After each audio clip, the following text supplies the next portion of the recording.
Ледь не загинули посеред яблук у холодильнику. 4 нелегалів знайшли в рефрижераторі, що перевозив фрукти з Македонії до Росії. Сталося це в Україні, на Львівщині. Водій запломбованої вантажівки почув стукіт з причепа і викликав копів.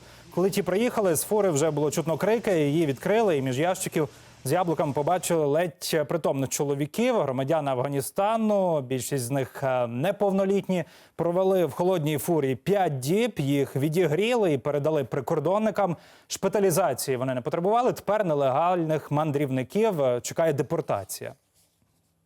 Do you speak English? Он уже еле живой.